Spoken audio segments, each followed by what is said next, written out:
The sky over London hangs like a death shroud, low, colourless, silent. The streets groan with footsteps, not of celebration, but of reckoning. On this bitter January morning, the unthinkable is moments away. A scaffold rises before the banqueting house, not for a traitor, not for a murderer, but for a king. Charles Stuart, chosen by blood, crowned by God. But the divine has fallen silent. The crowd gathers not to kneel, but to witness. The axe lies ready. Time has run out. How did it come to this?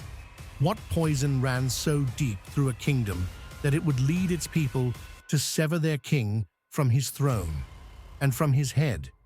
Would you have had the courage to watch? Before the scaffold, before the blood, there was a cradle.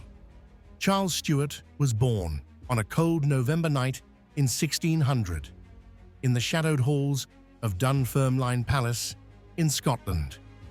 He was the second son, small, frail, a child who struggled to walk and speak. Some whispered he might not survive, but fate had other plans. He was the son of James VI of Scotland, who would soon become James I of England, and Anne of Denmark, a queen known for her grace and temper.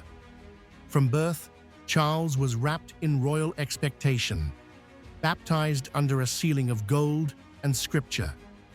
When his older brother Henry, the pride of the realm, died unexpectedly in 1612, the sickly boy no one expected to rule became the heir to 3 kingdoms. Raised in courtly silence, surrounded by reverence and fear, Charles learned early that his crown would be divine, that his authority would answer only to heaven. But behind the royal veneer, there was a quiet insecurity. He was reserved, stubborn, devout, a man who would rather die than bend, a boy molded into a monarch, not by the will of the people, but by the cold weight of destiny. But could anyone have seen the future written in the eyes of that pale, quiet boy? Charles ascended the throne in 1625, young and idealistic, but already rigid in his belief. To him, kingship wasn't a role, it was sacred. His power came from God, not from men, and certainly not from Parliament. But England was changing. The people were restless. Parliament, that ancient body of barons and merchants, had begun to stir with ambition. And Charles, he met their defiance with cold silence and royal commands. He taxed without consent, dissolved Parliament when they questioned him, ruled for 11 long years alone in what came to be called the personal rule. In his mind, he was protecting the order of God's world. To his subjects, he was tightening a noose. Worse still, his religious policies, favoring ritual and hierarchy, looked dangerously close to Catholicism in a fiercely Protestant land. Suspicion grew. Fear hardened into hate. What Charles saw as his divine duty, others called tyranny. He would not bend, and Parliament, now armed with purpose, would not break. In every cold stare across the palace halls, in every closed-door meeting in Westminster, a quiet war was forming. The crown was no longer unquestioned, but who would make the first move in this growing storm? In 1642, the war that had long lived in whispers finally exploded into blood and smoke. The king raised his standard in Nottingham. Parliament armed its own forces. And across the fields of England, brother turned on brother, not for land, but for the soul of a nation.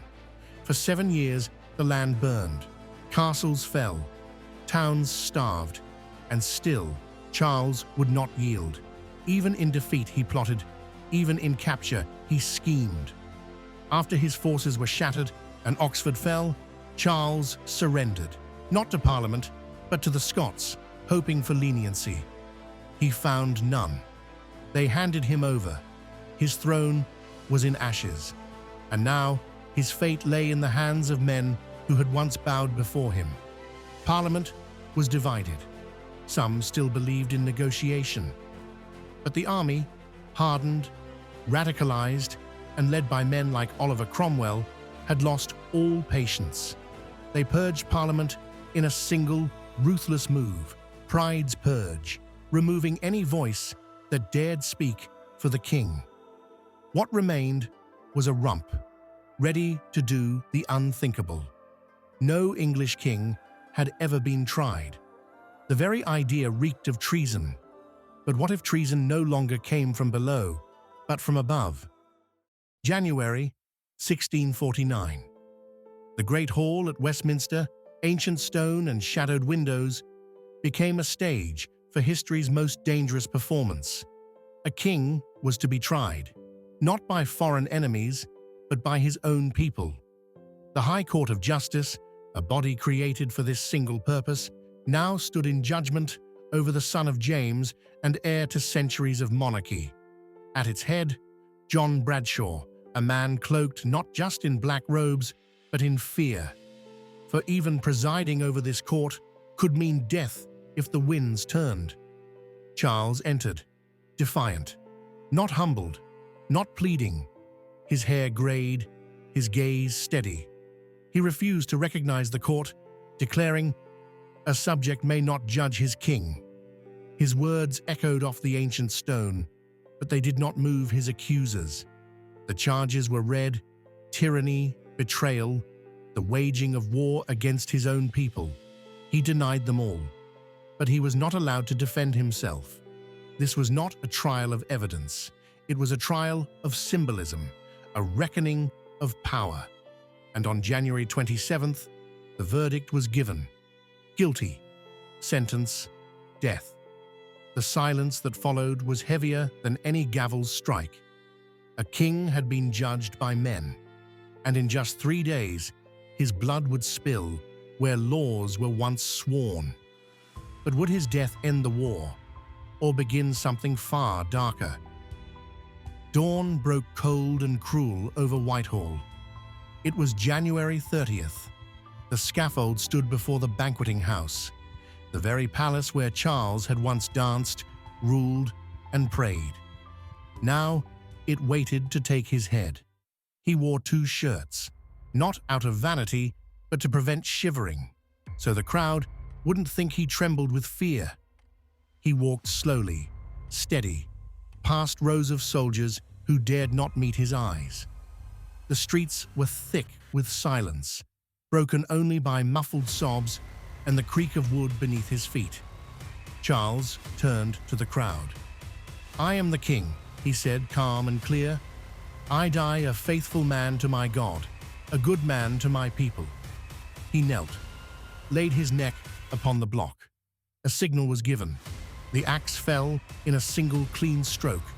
A gasp rose, followed by a stillness so deep it seemed the city itself had stopped breathing.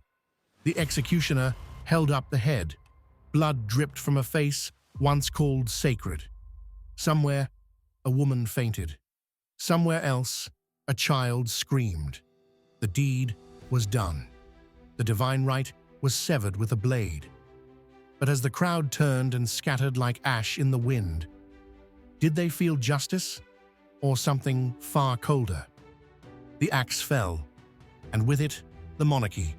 For a time, England became a republic ruled not by kings, but by soldiers and statesmen. Oliver Cromwell, once a humble MP, now held more power than any monarch.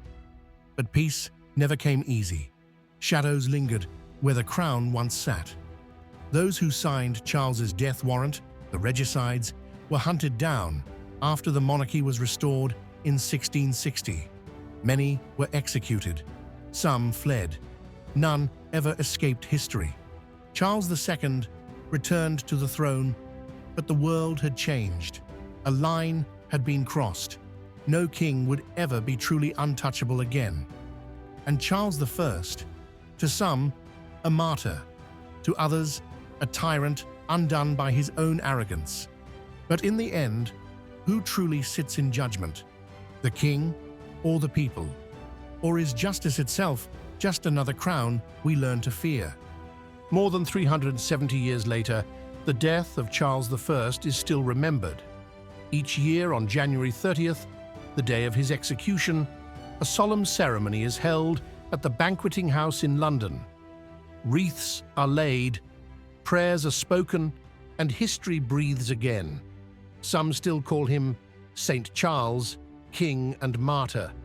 Others see a warning that power, no matter how divine it claims to be, must answer to the people. But whether you see him as hero or heretic, the echo of the axe has never truly faded. What would you have done in 1649? Thank you for watching. I truly appreciate it.